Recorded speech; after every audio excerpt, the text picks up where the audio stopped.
Okay, hope you're having a wonderful holidays this year. I don't mean to take anything from it, but whenever I take something like this and I actually show you, hey, you want to see how the magician did it? To me, whenever they show that, it doesn't really take anything away from it, except for the fact that I was in awe just a minute ago, and then while realizing that they just palmed the quarter and did this, that, and the other, made it seem like it went this way when it actually went another totally.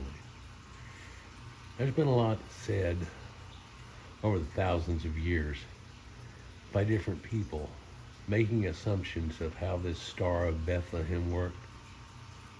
The Christmas story. What they tell you is the reason for the season when it's not actually the reason for the season, because that was actually all pagan beliefs, pagan stories, pagan ideals, and just taken by the church and then suddenly saying yes.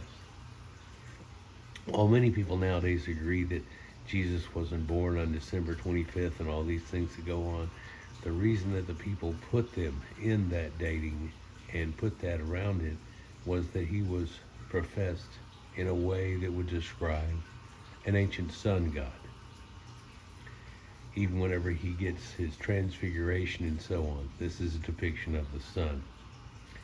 So at the same time, they had other sun gods, and they were dying and rising on December 21st and back up on December 25th. How does that happen? Well, it's because the sun reaches its lowest point in our sky, falling 1 degree per day, a degree set about by those ancient Sumerians, in 360 degrees of a circle or a ball that we're currently on, regardless of if you believe in flat earth and so on. But in actuality,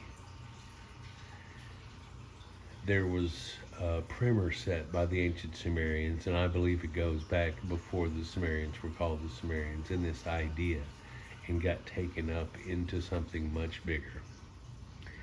Let's read this description right here and it might help. The constellations depicted still frames of all the monumental incidents that had taken place on Earth. If you've ever watched the starting of the Clash of Titans in the ancient Greek tale of Perseus and Medusa and all that, they'll show you that it's written right in the stars right here. It's how they know it's true, because after the fact, supposedly, they were cast into the stars. Well, that'd be neat if there was some fabric up there, like the ancients used to believe, and all they had to do was pop some holes in it. Like basically somebody shooting some holes in fabric. And if you just shot enough holes in fabric to make a dot-to-dot connection, you're suddenly making pictures. And then you could write that story. Does anybody listening believe that the constellations weren't there before this time? I sure hope not. But these constellations were there long before that. And strangely, in our modern day, we can look at these things as that some of these stars that are looking to be attached to this shoulder and this arm, well, once you started going towards that with a spaceship, traveling at the speed of light, you would realize that Orion is made up of a 3D conglomeration, hundreds of thousands of light years in depth, from the closest stars to the farthest away stars. It doesn't add up at all. But the ancients had this belief. Here it is, there's a dot-to-dot picture. Most of you can understand that dot-to-dot idea, being kids. I used to have highlight magazines whenever they would show you these dot-to-dot pictures in them. That wasn't my favorite. My favorite was finding the matches in the other pictures, if you remember. But in this dot-to-dot idea, we're able to see something in shapes. And it's strange, but that literally is how we got the constellations. Because most of them don't have enough dot-to-dot to put out the creature that they put out, but enough of it to where they did.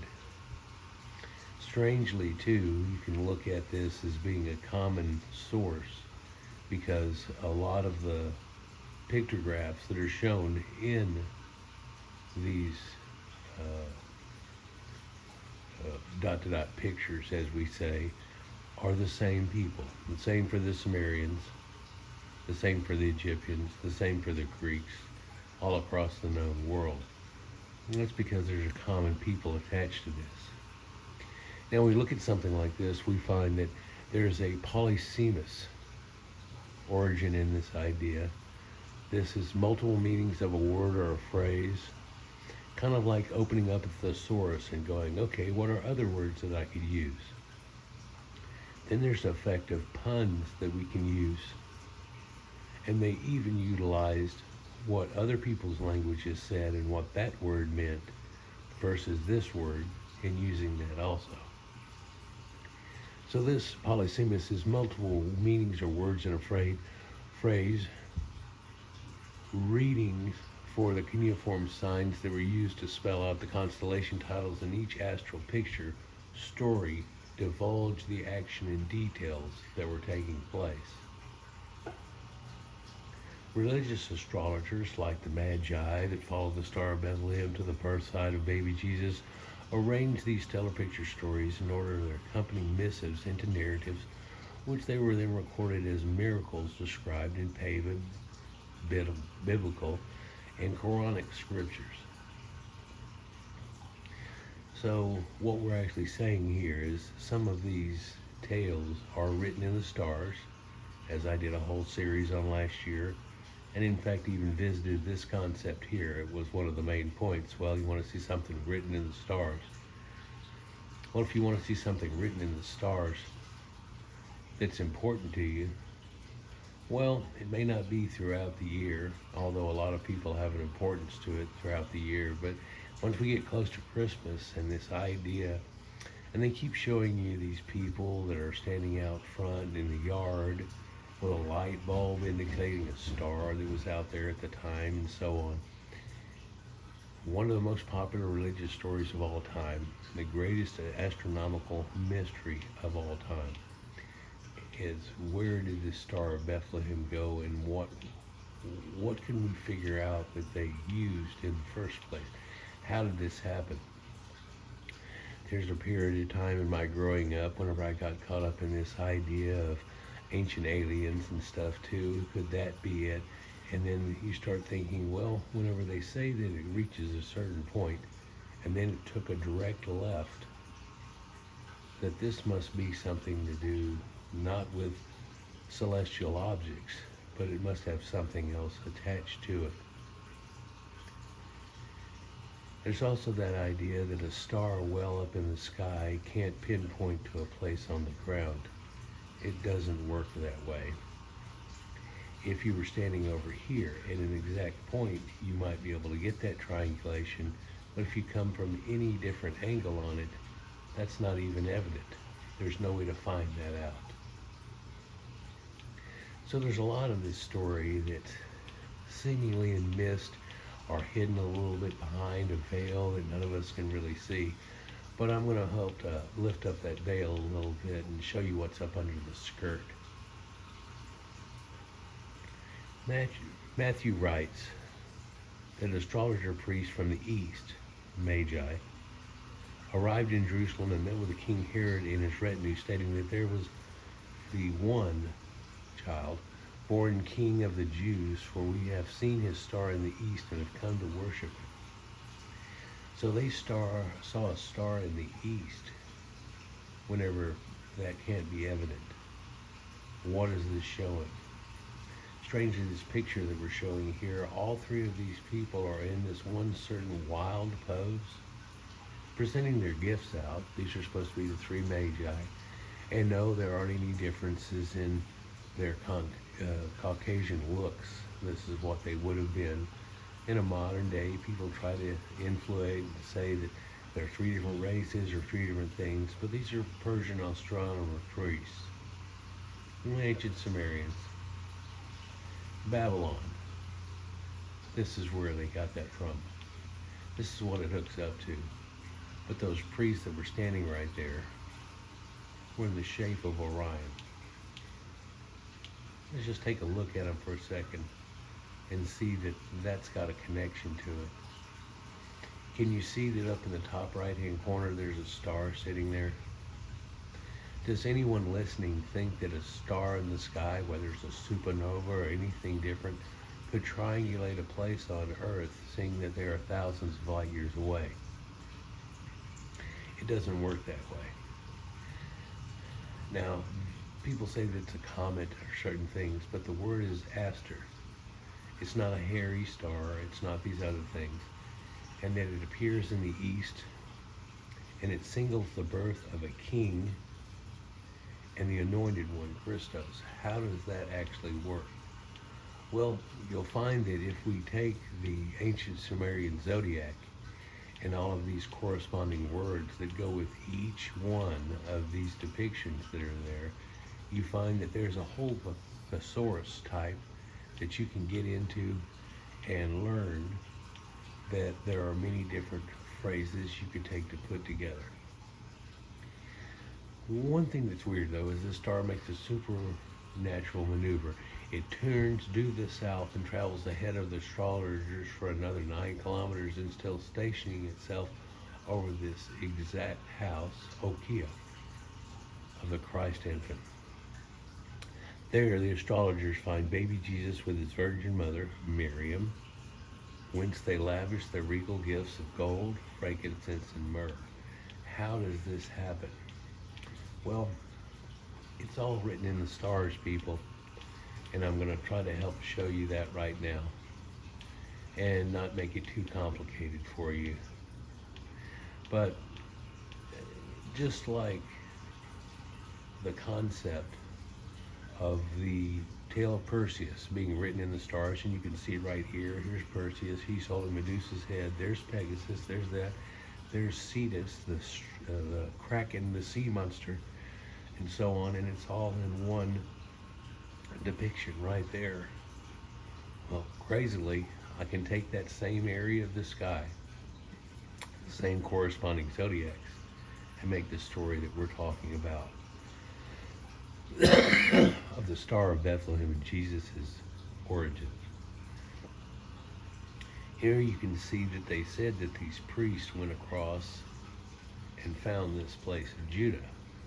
It's roughly 1,448 kilometers or 1,500 miles. So it's quite an endeavor. And something they wouldn't have been showing up right at the time of his birth. In fact, is at least going to take 90 days, and that's if they're trucking it every day possible to end up finding it. And of course, there's Jerusalem and Bethlehem and so on. But the reason that they have that Bethlehem idea is that they're trying to take something out of the Old Testament and say that, well, that was all talking about Jesus, and here he is. A lot of people have put together the fact that that's what they conflagrated into the Bible to try to make so many of the old stories that were failed prophecies come out to be a real prophecy. But when it's a real prophecy, it's Jesus. And Jesus pinpoints out that it was Titus, even Flavius Josephus points out that it was the Romans they were talking about. And in fact, in that whole time, they tried to say that it was. That's a later conflagration, though. What kind of star could appear in the east, precede Babylonian astrologers on a 3-month journey to Jerusalem, then abruptly turn south and travel another 9 kilometers until suspending its motion over the exact house in Bethlehem where baby Jesus goes? This has taken people in their wildest imaginations and said, oh, the aliens knew Jesus was coming, so they sent a spaceship down. The spaceship led all these people to this point. It's the only way you can get a star that's going to be directly over a house and shining down. And it wouldn't even be in out of Earth atmosphere anymore. It's got to be pretty close, so you can triangulate it. In an area when the calendar was reckoned by court-authorized astronomers who systematically observed the rising and setting of stars cataloged in the hemorrhoids, how could such an unprecedented celestial event have gone undocumented? How could nobody ever reported day there was this star that come flying around and then it took a left and it did. No, nobody reports any of that. That's because that's not what actually happened. The historicity of the narrative, written by William Albright, is not quite so easily elucidated, and commentators have ranged from dismissing the episode as an astrological myth on the one hand to attempting on the other to pinpoint the exact comet or planetary conjunctions which first appeared and assumed in the year of Jesus' birth, somewhere around 9 to 4 BC or so on. See, that's what hooks up to the idea of Herod and so on. The other problem we have with this is that they said that there was a census that was created, and of course this allows Jesus to end up having to go away from there and be born in Bethlehem, the little town of Bethlehem, we all know. The historicity of Matthew's Christmas star is contradicted by Luke's nativity narrative. You can find this in Luke 2, 1 through 20, but it ends up being quite a different story. Luke never mentions a prodigious star or astrologers. Christ's parents were called by the emperor's edict to register for a census in Bethlehem. The mass influx of registrants had apparently caused the lodging, Cataluma, in the vicinity of Bethlehem to become full, forcing Joseph to take his pregnant virgin wife to the stables located below or adjacent to the customers' rooms. She gave birth to her firstborn son, wrapped him in clothes, and laid him in a manger. An angel of the Lord appears before the shepherds in Luke, and it reiterates the definition sign, Simeon. This is correlated to signs in the heavens. This is constellations, people. And that's what God said that they were for. Strangely, they were said to be for signs in the heavens. That's because they developed a lot of these stories out of that. These people actually looked at these things and found them to be so wonderful that they could take conflagrations of words, or the thesaurus, and make stories out of this. I've shown this repeatedly in my videos, showing that Gilgamesh's tales can be shown right here, and a lot of this is astrotheology and zodiacal. They tell him that he will find by this sign that you'll find an infant wrapped in clothes and lying in a manger. A multitude of a heavenly host, which is actually an army, by the way, in the heavens. And the shepherds hurry off to Bethlehem, which at the time had a population of only 300 people at its maximum, and manage to locate the exact feeding trough, or phatne, where the swaddled baby Jesus lied by his parents, Mary and Joseph. So how does this work out? I mean, it seems strange, and somewhere in the middle over here is a magic trick, isn't it? Well, Christmas is a time of magic, especially for infants and people that are unaware. And so we're going to start looking at some of this magic that was woven into a story and given that idea. And once you see it, it'll be really self-explanatory and almost easily seen. Just like whenever you watch that Magician Debunked show that they used to do, where they'd go like, okay, here's a magic trick. Now, how did they do that? You're thinking this, you're thinking that. And they go, let me show you. And instantly they blow your mind that it wasn't the two that you came up with, but another one. And they could do it again and get to that point, and you're like, okay, so this is under the table. And they go, ha, not under the table. And you're like, what? Well, they did it the other way then. And they can do this back and forth and all day long until they get sick. Pretty strange. But how did this story get woven into this idea? Where is this at? You see, because Cataluma, or caravanserai, is a place where guests stayed in rooms above and adjacent to the pack animal's yard. There, maybe Mary had to give birth to Jesus and used a feeding trough as a makeshift crib. This is a story we all know and enamored throughout the year, and this gives Jesus a very humble birth, by the way. So this whole idea is there, but where can we get some of these pictures to show you what we've actually been talking about? Now it looks like Matthew and Luke were not aware of the other writings, or if they weren't using each other, and we can find that they were in most of the cases. No one present during Jesus' adult ministry had attended his birth except for Mary and Joseph. Now, how could that possibly work out? The jarring discrepancies indicate that the nativity stories cannot be based on the shared experiences of Jesus' parents. So how did anybody even get this story in the first place? Well, it's because it was written in the stars the whole time. All this means, in fact, that we have no real knowledge of any or of all the real infancy material that came from a tradition in which there was corroboration and witnesses. How did Matthew and Luke come to confidently report entirely different accounts of Jesus' birth as if they were based on eyewitness testimony, whenever we know nowadays that they were well after the fact? Would any of this be taken as literal? If someone started telling you this star did this thing and da-da-da, would anybody in a modern day think this is true?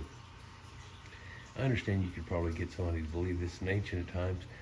I find it hard to believe that for over 2,000 years people have stared in awe and not wanted to comment on this enough. Is it because they love the Jesus story so much or don't understand it? Or can't figure out how the magician did the trick?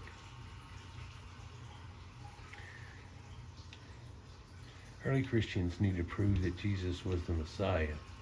And while in the other two Gospels, other than Matthew and Luke, there's no mention of his miraculous birth, and if you look into it deeper, a lot of them tell different stories and different things, and they don't line up with each other at all, showing you that there's something that doesn't connect.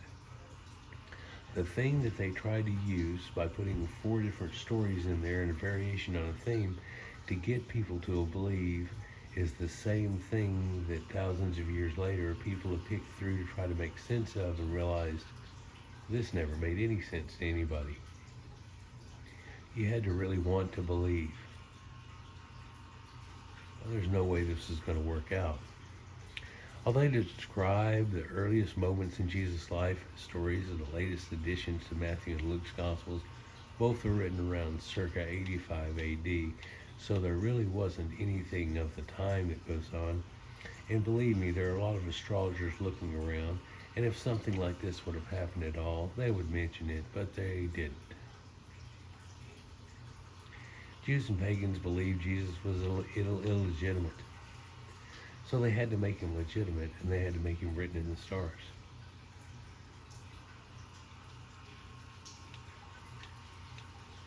And a lot of stories written into this here, and how they tried to do different things with the story and end up making it where it comes out.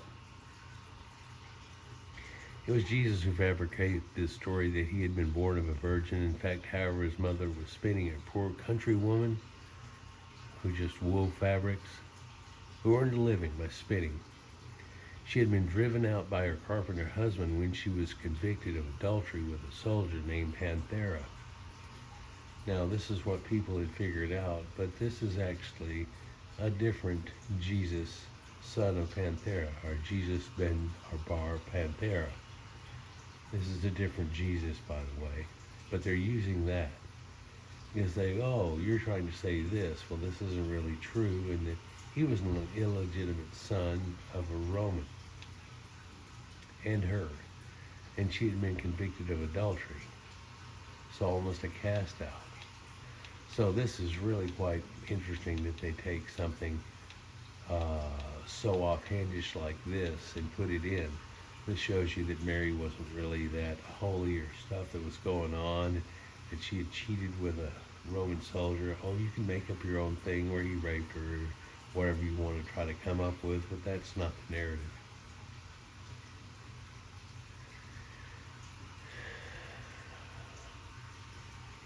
His parents have said this because they were afraid of the Jews, for the Jews had already agreed that anyone who confessed Jesus to be the Messiah would be put out of the synagogue.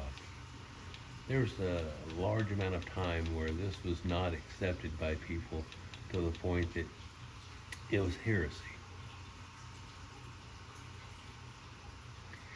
Now, they also provided a genealogy, providing that Jesus was the lineage of a Judaic king, David.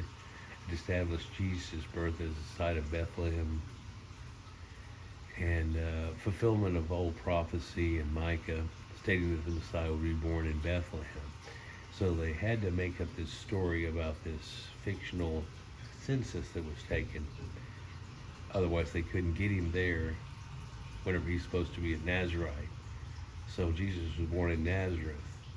Well, here's a weird one for you. Nazareth was a two-post town at that point there. And in fact was until hundreds of years after the fact. And it was someone's wife who was very enamored with the idea that went on a tour through the Holy Lands and trying to find Nazareth. And when she got there, the people didn't know what the hell she was even talking about. But she went through the area that Jesus did supposedly from there, and they found this little town, this little hamlet of a few homes put together, like farms close together, and said that must be it, and renamed it a place called Nazareth, whenever a Nazarite is an ideal and not a place. So God himself arranged the conception here, impregnating the Virgin Mary through the Holy Spirit, Pneuma Hagion. How did the evangelists compile accounts of Jesus' birth with no eyewitness testimony at their disposal?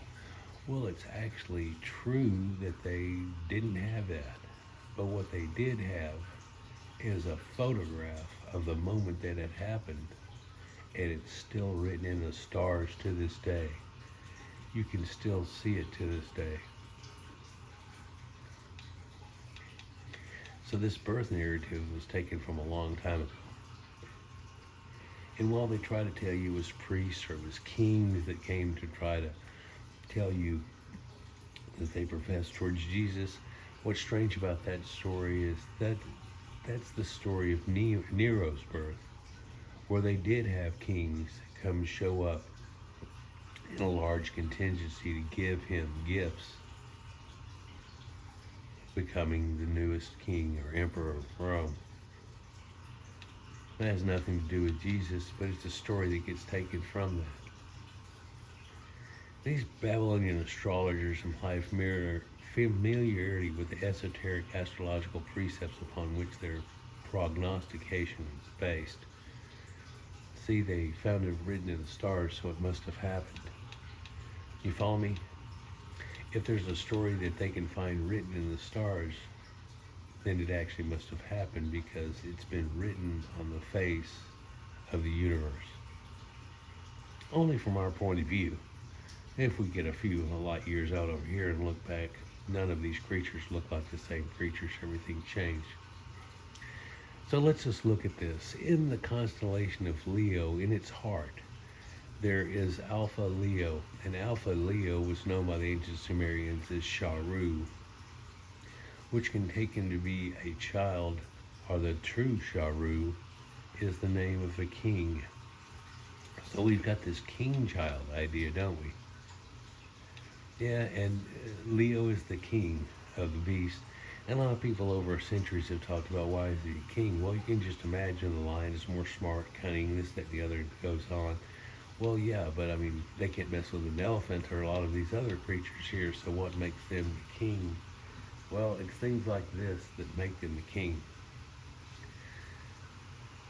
Luke tells you that this will be for you the sign that you will find an infant wrapped in clothes and lying in a manger.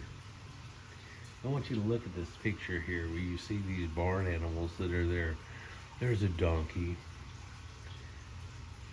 There's a cow. There's a lamb. There's a duck. There's a few other things. There's also a Gabriel type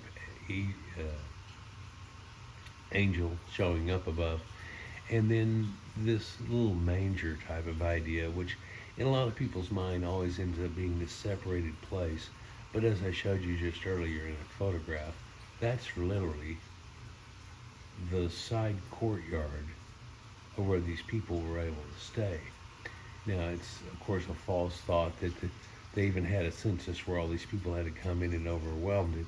And if you imagine this town was a town of 300 people, there wasn't very much of this, or size of this would be able to be utilized at all. But it was a home of birth. It's really the courtyard, or out in the parking lot, if you will, of a Motel 6. That's where everybody keeps their cars. And in their day, back then, that's what the animals were, the car. They were their idea. This sign is a Christ shield. It would be found in a manger, which is phatne.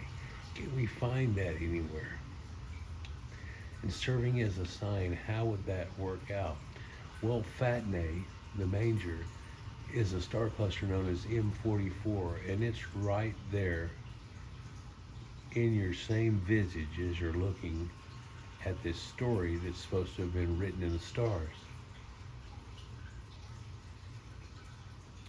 Luke actually quotes from the star atlas named as phenomena, which is kind of where we get the word phenomenon. It starts to get a little more evident, doesn't it?